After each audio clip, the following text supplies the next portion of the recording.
చూస్ country delight, live better. ఇప్పుడే country delight app ని download చేసుకోండి.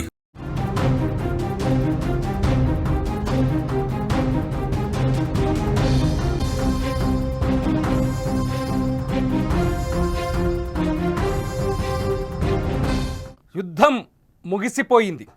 పాకిస్తాన్తో యుద్ధం ముగిసిపోయింది. కానీ ఆ యుద్ధానికి కారణమైన పాక్ ఏజెంట్ల కథ ఏంటి?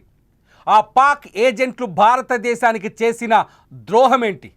భారత్లోనే ఉంటూ, భారత్లో పుట్టి, భారత్లో పెరిగి, భారత్ గాలిని, స్వేచ్ఛను అనుభవించి ఈ దేశాన్ని నాశనం చేయాలనుకున్న పాక్ గూఢాచారుల సంగతి ఏంటి? జ్యోతి మల్హోత్రా ఇవాళ మళ్ళీ గుర్తుకొచ్చింది.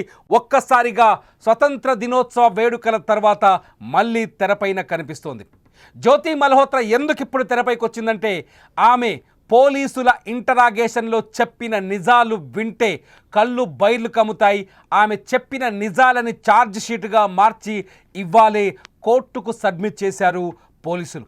హర్యానాలోని 3 నెలల పాటు హర్యానాలోని హిసార్ పోలీసులు జ్యోతి మల్హోత్రాను విచారించారు. జ్యోతి మల్హోత్రా విచారణలో ఒక కీలకమైన సమాచారం వెలుగులోకి వచ్చింది. దాదాపు ఏడాది క్రితం నుంచి, పహల్గాం దాడికి ముందు ఏడాది క్రితం నుంచి జ్యోతి మల్హోత్రా పాకిస్తాన్ కోసం పనిచేస్తోంది. పాకిస్తాన్ ఏజెంట్ ఇషాన్ ఉర్ రెహమాన్, అతనే డానిష్ అంటారు. ఇషాన్ ఉర్ రెహమాన్ ఇతను ఢిల్లీలోని పాకిస్తాన్ హై కమిషన్లో ఉద్యోగి. ఇషాన్ ఉర్ రెహమాన్ భారతదేశంలో పాకిస్తాన్ ఉగ్రవాదులకు, ఐఎస్ఐ ఏజెంట్లకి ఒక నాయకత్వం వహించాడు. పహల్గాం దాడి తర్వాత భారత ప్రభుత్వం ఎవరైతే హై కమిషన్లో సభ్యులను తగ్గించిందో ఆ తర్వాత డానిష్ భారతదేశాన్ని వదిలేసి వెళ్ళిపోయాడు. ఈ డానిషే పహల్గాం దాడి జరిగిన మర్నాడు పాకిస్తాన్ హై కమిషన్లో కేక్ కట్ చేశారు. ఆ డానిష్తోనే అక్రమ సంబంధం కలిగి ఉంది ఈ జ్యోతి మల్హోత్రా. హర్యానాకు చెందిన జ్యోతి మల్హోత్రా.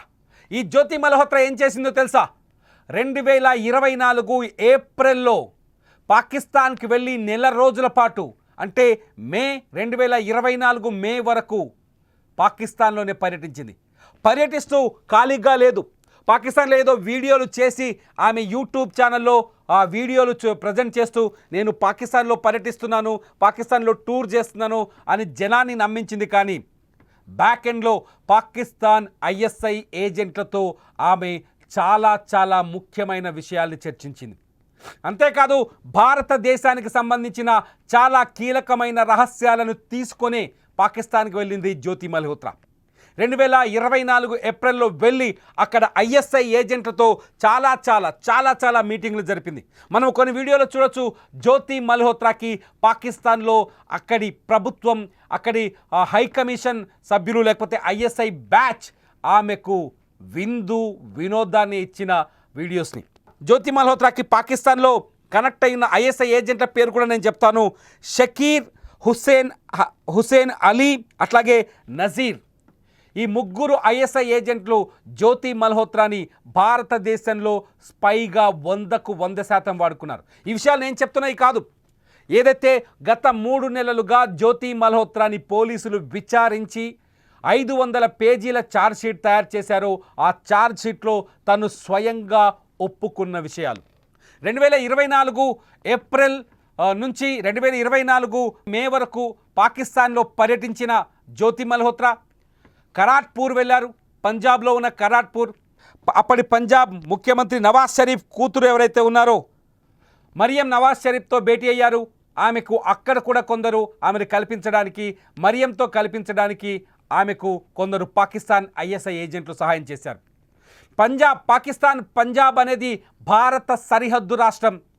అక్కడ ఐఎస్ఐకి కావాల్సిన సమాచారాన్ని ఈ జ్యోతి మల్హోత్రా అందించినట్టు 500 పేజీల ఛార్జ్ షీట్లో కొంత వివరణ ఇచ్చారు. అంతేకాదు ఎప్పుడైతే 2024 మేలో పాకిస్తాన్ నుంచి ఇండియాకు తిరిగి వచ్చిందో, ఈ సీక్వెన్స్ని ఒకసారి అందరూ చాలా స్పష్టంగా అర్థం చేసుకోవాలి. 2024 మేలో తిరిగి పాకిస్తాన్ నుంచి ఇండియాకు వచ్చిందో జ్యోతి మల్హోత్రా సరిగ్గా 25 రోజుల్లోనే చైనాకు వెళ్ళింది. అప్పటికే భారత్ చైనా మధ్య కూడా ఉద్రిక్త పరిస్థితులు ఉన్నాయి. చైనా పైన ఆంక్షలు కొనసాగుతున్నాయి. పాకిస్తాన్కి చైనా 100% మద్దతిస్తోంది. పాకిస్తాన్కి చైనా ఆయుధాలని, కమ్యూనికేషన్ వ్యవస్థల్ని, అణుబాంబులకు సంబంధించిన మెటీరియల్ని సరఫరా చేస్తోంది. చైనా సైంటిస్టులు వెళ్ళి గాల్వాన్ ఏరియాలో లేకపోతే బలోచిస్తాన్లో పాకిస్తాన్కి కావలసిన కొన్ని ప్రయోగాలు చేశారు, కొన్ని ప్రాజెక్టులు నిర్మించారు, అట్లాగే బాంబులు తయారు చేశారు, అణుబాంబుల తయారీకి సహకరించారు. ఈ సమయంలోనే చాలా కీలకమైన ఒక భారతీయ పౌరురాలిమే. సో చాలా స్పష్టంగా ఒక భారతీయ పౌరురాలు పాకిస్తాన్ నుంచి ఇండియాకు వచ్చిన 25 రోజుల్లో అంటే 2024 జూన్ 10వ తేదీన ఈమె చైనాకు వెళ్ళింది. జ్యోతి మల్హోత్రా చైనాకు వెళ్ళిన తర్వాత అక్కడ కూడా జూలై వరకు అంటే 1 నెల రోజుల పాటు 1 మంత్ చైనాలోనే ఉంది ఈ జ్యోతి మల్హోత్రా. జ్యోతి మల్హోత్రా చైనాలో ఈ నెల రోజులు వీడియోలు మాత్రమే చేయలేదు, చైనాని కేవలం ఎక్స్ప్లోర్ మాత్రమే చేయలేదు, ఐఎస్ఐ అప్పజెప్పిన కీలకమైన పనుల్ని పాకిస్తాన్ కోసం చేసి పెట్టింది. ఈ డానిష్ కోసం చేసి పెట్టింది జ్యోతి మల్హోత్రా. డానిష్ కోసం చేసి పెట్టి అక్కడ తన టూర్ ముగించుకున్న తర్వాత వెంటనే చైనా నుంచి ఇండియాకు రాలేదు. నేరుగా చైనా నుంచి ఇండియాకు రాకుండా నేరుగా నేపాల్ వెళ్ళింది. నేపాల్ వెళ్ళిన జ్యోతి మల్హోత్రా ఆ తర్వాత భారత్కు తిరిగొచ్చింది. భారత్కు తిరిగొచ్చిన తర్వాత జ్యోతి మల్హోత్రా ఏమీ ఎరగని అమాయకురాలుగా సాధారణ యూట్యూబర్గా మారింది. అంతేకాదు ఎవరైతే తనలాంటి వ్లాగ్స్ అట్లాగే యూట్యూబ్ వీడియోలు చేస్తున్నారో అటువంటి యూట్యూబర్స్ని ఐడెంటిఫై చేసి వారిని పాకిస్తాన్కి తీసుకెళ్లేందుకు ప్రయత్నాలు చేసింది. పాకిస్తాన్కి తీసుకెళ్లి ఇదే ఐఎస్ఐ ఏజెంట్లకు సహాయం చేసే గూఢాచారులుగా మార్చే ప్రయత్నం చేసింది. ఎవరైతే అందులో భాగంగానే ఎవరైతే ప్రియాంక అనే ఒక యూట్యూబర్ పూరిలో ఆమె కనిపెట్టి ఆ ప్రియాంకని ట్రాప్ చేసే ప్రయత్నం చేసింది జ్యోతి మల్హోత్రా. జ్యోతి మల్హోత్రా పాకిస్తాన్కి 100% గూఢచర్యం చేసిందని బలమైన ఆధారాల్ని సంపాదించారు పోలీసులు. ఎవరైతే హిసార్ పోలీసులు, హర్యానాలోని హిసార్ పోలీసులు జ్యోతి మల్హోత్రా పుట్టు పూర్వతాల నుంచి ఆమె సంపాదించిన డబ్బు, ఆమెతో ఉన్న వివాహేతర సంబంధాలు, ఆమెతో ఉన్న రిలేషన్షిప్స్, ఆమె ఏ పాకిస్తాన్ ఏజెంట్తో ఎటువంటి సమాచారాన్ని షేర్ చేసిందనే వివరాలన్నింటినీ సేకరించి 500 పేజీల ఛార్జ్షీట్ కోర్టుకు సమర్పించారు. జ్యోతి మల్హోత్రా లాంటి దొంగలు ఇంకా ఈ దేశానికి వెన్నుపోటు పొడుస్తూనే ఉన్నారు. జ్యోతి మల్హోత్రా లాంటి ద్రోహుల్ని అడ్డం పెట్టుకొని పాకిస్తాన్ భారతదేశంపై దొంగ యుద్ధం చేయడానికి ప్రయత్నిస్తోంది. జ్యోతి మల్హోత్రా లాంటి దొంగ గూఢాచారుల సహాయంతో మనం చాలామంది గూఢాచారులను చూసాం. జ్యోతి మల్హోత్రా దొరికిన తర్వాత ఆఫ్టర్ పహల్గామ్ అటాక్, ఇంకా చెప్పాలంటే ఆపరేషన్ సింధూర్ తర్వాత భారత ఏజెన్సీలు, భారత ఇంటెలిజెన్స్ వ్యవస్థ భారతదేశంలోనే అనేక మంది పాకిస్తాన్ గూఢాచారులను పట్టుకుంది. వీళ్ళంతా డబ్బులకు అమ్ముడుపోయి ఈ దేశ సార్వభౌమాధికారం పైన దాడులు చేసేందుకు పరాయి దేశానికి, పగ దేశానికి సమాచారాన్ని అమ్ముకున్నారు.